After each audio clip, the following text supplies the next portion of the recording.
헌정사상 처음으로 헌법재판소장 후보자 낙마시키고 오늘 대정부 질문 함께했던 야당 의원들 부쩍 자신감이 붙은 모습이었습니다. 본회의장 이곳저곳에서 서로 마치 작전 타임 갖는 듯 머리를 맞대고 있던데요. 아연 활기띤 표정 같아요. 저렇게 수장 앞으로 달려가는 모습들 상당히 오랜만에 보지 않습니까? 그러니까 대선 패배 이후에 사실 뭐 좋을 일이 없었는데 어떤 면에서 보면 그 이후에 여러 가지 혼란상이 있었지 않습니까? 뭐 지지도 떨어지고 뭐 있었지만 처음으로 한번 정치적 승리를 했다라는 그런 뭐 좀 스스로의 어떤 자축이 좀 빠진 것 같아요. 사실 이제 김인수 그 장외 투쟁을 하고 바로 돌아온 당일날 이제 저런 이렇게 김인수 재판과 소장에 대해서 이제 부결을 시켰지 않습니까? 사실 그동안 이제 보면 뭐 홍준표 대표가 당내에서 어떤 리더십 자체가 확보되어 있지 않았고 또 더군다나 친박과 비박 뭐 이런 것들 등등 해서 또 탈당파들이 다시 복귀한 사람들에서 당내에서 여러 가지 이질적인 요소들이 많았거든요. 근데 실제로 이번을 통해서 뭔가 이제 우리도 할 수 있다, 힘을 보여줄 수 있다, 뭐 이런 것들을 해서 굉장히 좀 활발하게 움직인 것 같은데 참 근래 보기 드문 자유한국당의 활발한 모습 같았습니다. 서청원 의원과 김무성 의원 앞으로 모여서 중지를 모으고 있는 의원들 모습도 오늘 속속 포착이 됐습니다. 이 추미애 대표는 부결에 상당히 많이 심기가 불편하신 모양인지 연이어 비판글을 올리고 밥을 먹으면서도 울컥한다. 아예 행사장에서는 야당 의원들과 눈을 마주쳐 주시지 않더라고요.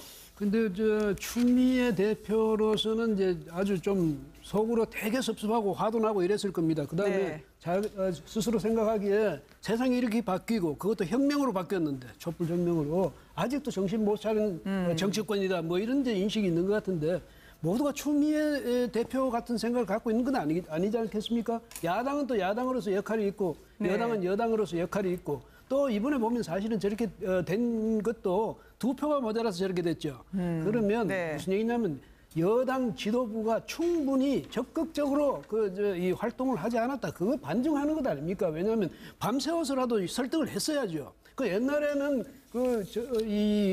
국회 특히 이제 정당 리더들은요 밤을 새워가면서 일일이 찾아가면서라도 당부하고 부탁하고 이렇게 했는데 이번에 그냥 그러니까 추미애 대표 말 그대로 만약에 혁명을 해서 이렇게 됐다 하더라도 적폐청산 하는 그런 정권인데 이렇게 이제 자부심을 갖더라도 말이죠. 자부심은 자부심이고 야당에 대해서 예의는 예의고 한데 저렇게 화를 내버리면 정치하는 정치인의 모습이 아니거든. 특히 정치 리더로서는 저래서는 안 되는데 저렇게 화를 내버리면 야당을 오히려 더 반발하게 만드는 것 아닙니까? 그러고 나면 지금 과제가 없습니까? 김명수 대법원장 인준도 또 앞으로 남아있고 이런데 어떻게 하려고 저런 식으로 위압적으로 화를 내고 저러는지 추미애 대표 좀 앞으로 좀 잘 생각해 보셔야 될 것 같아요. 그래도 정우택 자유한국당 원내대표도 축사 듣다가 그냥 자리를 뜨셨더라고요. 이게 이제 허니문은 끝났다고 하지만 국민들이 보기에는 양측 다요 성숙한 모습이라고 보기 어려울 것 같다고 생각할 것 같아요. 그러니까 우리 정치인들한테 국민이 기대하는 인식이 뭡니까? 정치는 좀 비록 화가 난다 하더라도 그거 꾹 참고 서로 간에 타협하고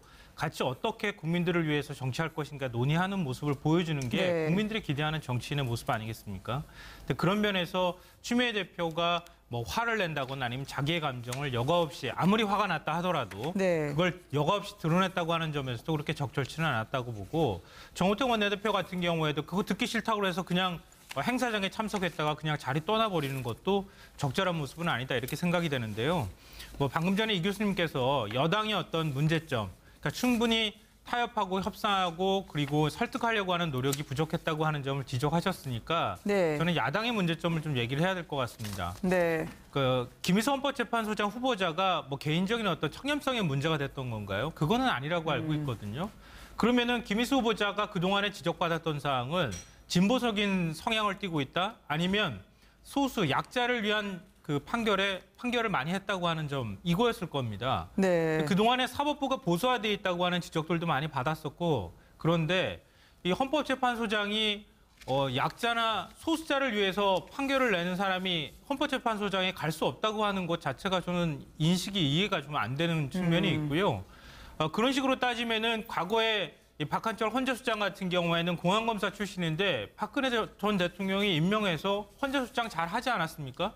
그리고 탄핵 사태 때도 오히려 적극적으로 재판을 하자 이런 입장이었었기 때문에 오히려 보수층으로부터 굉장히 공격을 많이 받기도 했었습니다. 이건 이념의 문제가 아니고요.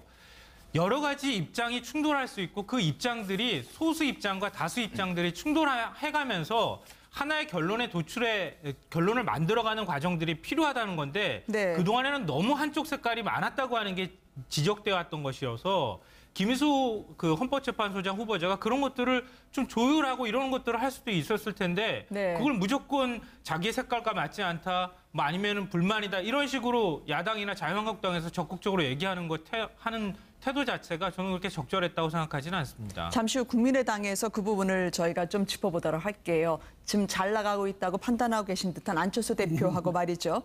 전장이 오늘은 김명수 대법원장 후보자 청문회로 이어졌습니다. 어떻게 춘천 지방법원장에서 대법원장을 하냐 다그치면서요. 여당 의원들과도 다툼 소리가 커졌습니다. 그 장면으로 모시겠습니다. 두 분께서 의사진행 발언을 주셨는데 한 10분 정도 이렇게 넘어갔어요. 자료 제출 요구. 자료 제출 예고인지 자료 제출 요구를 빙자한 제가 보기에는 정치적 발언인들인 거죠. 예, 존경하는 기동민 의원께서 당론으로 김명수 후보자를 반대를 한다는 말씀을 하시는데 저는 금시초문입니다. 당에서 언론은 뭐 어떻게 보셨는지 모르겠는데 당 지도부에서 자유한국당 입장에서 김명수 후보자에 대해서 장재원 의원님 사실은 자료 제출과 관련된 그러니까요. 시간인데 그러니까 제가 2분 안에 다 끝내겠습니다. 잠깐만 의사 진행 발언도 그래서 말씀을 드릴게요. 서로 섞여가서 그런데 잠깐만 위원님들 아니 그러니까 잠깐만요. 지금 저는 기동민 의원님 청문위원으로서 장재원 의원님 잠깐만. 아니요 지금 위원장님 좀 제가 발언 시간입니다. 제가 발언 시간이에요. 위원님 잠깐만 발언을 못하게 합니까? 처음부터. 잠깐만. 기동민 의원이 저한테 끼어들었으니까 30분 더 주세요. 우리 자유한국당 의원들이 뭐 당론으로 반대한다 이렇게 정치 공세하지 마시고 우리 의원님들은 지금 자료 제출 요구를 하고 있는 겁니다. 웃지 마세요. 어떻게 생각하십니까? 본인이 프로필이 과연 대법원장을 할 수 있는 프로필이 된다고 생각하십니까? 말씀 중에 뭐 웃어서 죄송합니다. 잠깐만 서로 간에 제가 처음에도 부탁을 드렸지만은 좀 서로 제발 짚어서. 발언하는데 좀 끼어들지 마세요. 자 잠깐만 그건 야당 발언 아직 못 고쳤어요? 잠깐만 조용히 하세요. 프로필 단순 비교했습니다. 자 잠깐만요. 프로필 단순 이재정 비교했어요. 의원님 잠깐 조용히 해주시고 프로필 단순 비교가 잘못된 장재원 겁니까? 위원님들 간에 서로 대화하지 마세요. 위원님들 간에 미치죠. 아수라장이 돼서 제대로 정리가 안 됐던 상황을 보셨습니다. 그러니까 프로필이라는 게요. 이번 김명수 후보자는 부장판사 할 때 전임 대법원장은 특허법원장, 또 강원도 선관위원장 할 때 전임 대법원장은 중앙선거위원장 이렇게 밑으로만 양력이 깔려 있느냐 보다 못한 후보자가 웃던데요. 저게 육군 중장에서 참모총장 있으면 안 되는 발탁인가요?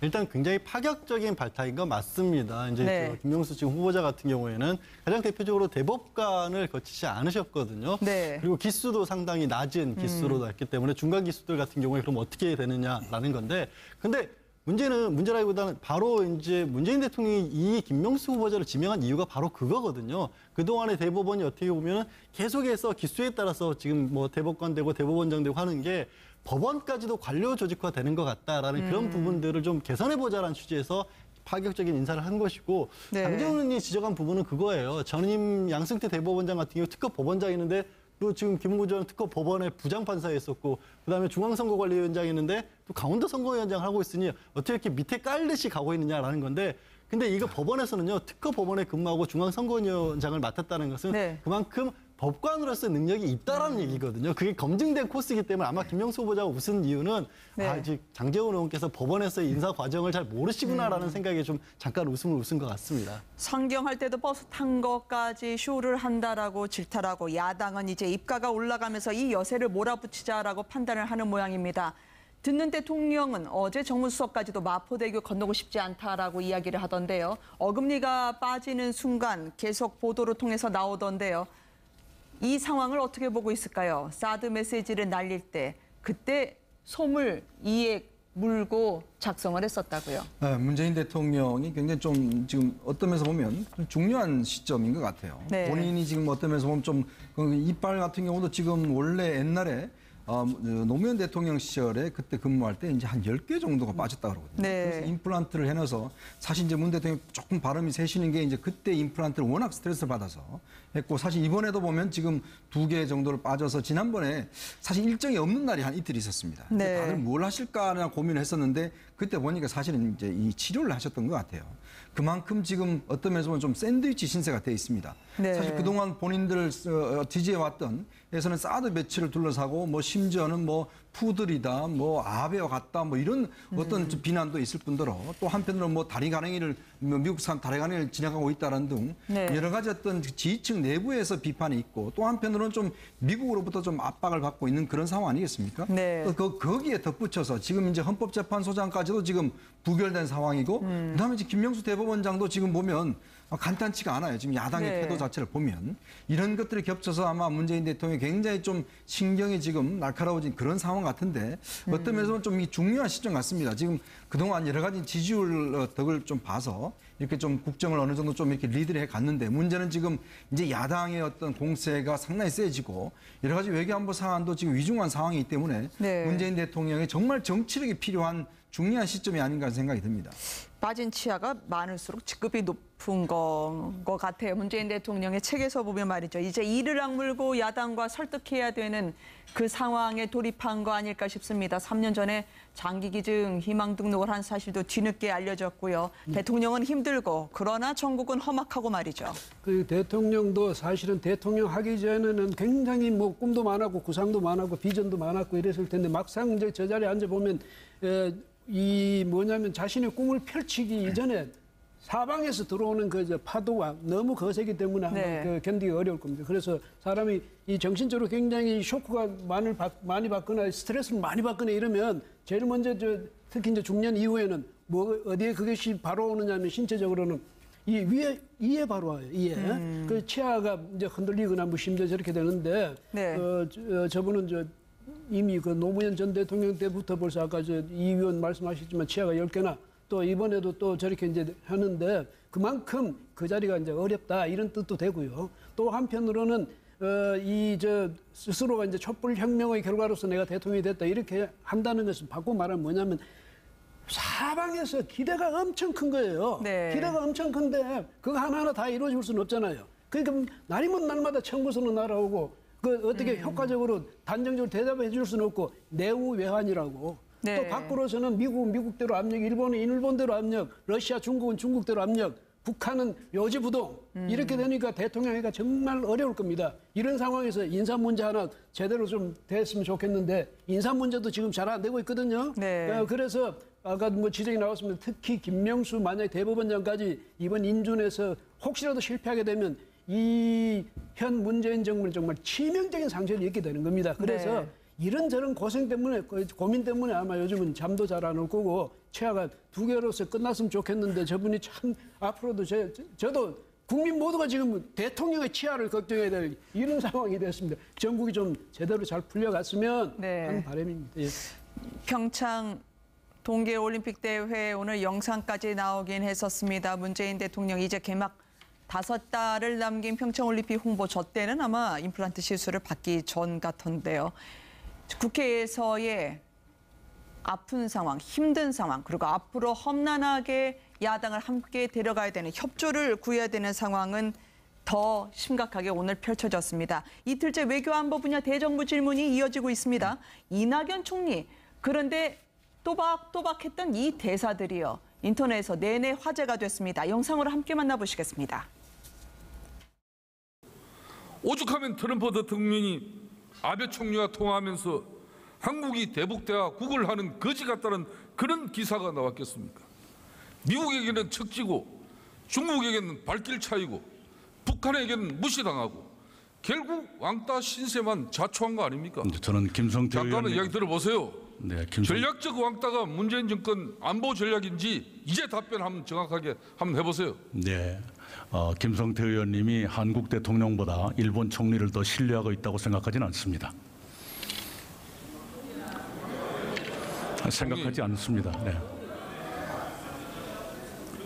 네, 국회라는 데가 좀 독특한 문화가 있어서 저같이 비교적 익숙한 사람들도 때로는 집중력이 떨어질 경우도 있고 또는 화가 나는 경우도 있고 그렇습니다. 그런 것들을 다 참아내서야 정부의 책임 있는 분들로서 도리를 다하는 것이다 이렇게 생각을 합니다.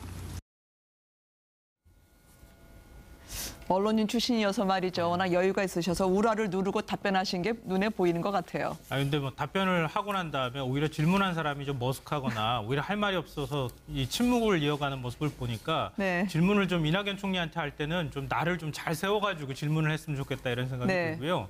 이낙연 총리의 저런 태도는 굉장히 좋아 보인다 저는 개인적으로 생각합니다. 네. 과거에 이제 국무총리 같은 경우에 대정부 질문할 때 보면 의원들하고 서로 막 인상 긁기도 하고 소리 고성을 질러가면서 싸우기도 하고 그랬잖아요. 네. 뭐 이해찬 전 총리도 그랬고 황교안 전 국무총리 같은 경우에도 역시 야당 질의에 서로 간에 인상 긁고 뭐 아주 안 좋은 언쟁 벌이듯이 그렇게 서로 질의 답변을 주고받는 이런 경우도 많이 있었는데 이낙연 총리 같은 경우에는 아무래도 국회의원 생활을 오래 하기도 했었고 저 전남도지사 생활을 하고 그랬기 네. 때문에 행정 경험도 풍부하고 또 의회 경험도 풍부해서 의원들이 어떻게 질의를 할 때 그 어떤 태도를 보여야 되는지를 잘 알고 있는 것 같아요. 네. 그러니까 저런 태도들이 사실은 지금 인사청문회 하는 장관 후보자들이나 아니면 다른 장관들한테도 좀 많이 알려줬으면 좋겠다. 어차피 저기 국회 대정부 질문 받는 저 자리에 올라서게 되면 사실 듣기 싫은 말, 또 듣고 난 다음에 하기 싫은 말도 해야 될 필요가 있거든요. 네. 그런데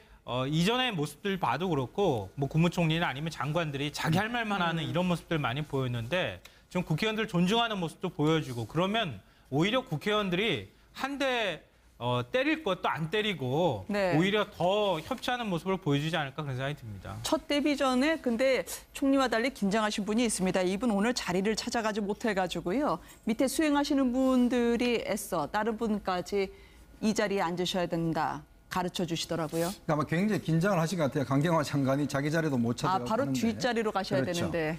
근데 참 보면 문재인 대통령이 보면 제가 볼 때는 아마 그동안 인사를 한 것 중에서는 그래도 이낙연 총리 정도만 좀 잘한 것 같고 네. 나머지 부분들에서는 정말 인사의 어떤 지금 피해를 보고 있는 것이 아닌가 하는 생각이 듭니다. 이번에 지금 헌법재판소장 부결도 보면 여당 지도부가 보면 정말 제가 볼 때는 정무적 감각들이 좀 굉장히 떨어진 것 같고 네. 사실 이거 같은 경우는 예전 같았으면 정말 사퇴해야 될 문제입니다. 그리고 또 청와대 참모들 같은 경우 정무수석 역할이나 이런 같은 경우도 사실은 이걸 갖다를 낙관했다는 것 자체가 저는 이해할 수 없는 것이고요. 지금 뭐 장관들도 보면 대부분 다 보면 지금 제 역할을 하는 장관들이 거의 없어 보이거든요. 그나마 그래도 이낙연 총리가 국회에서 좀 야당의 공세를 좀 막아내는 게 그나마 문재인 대통령한테는 좀 힘이 될 것 같습니다. 네.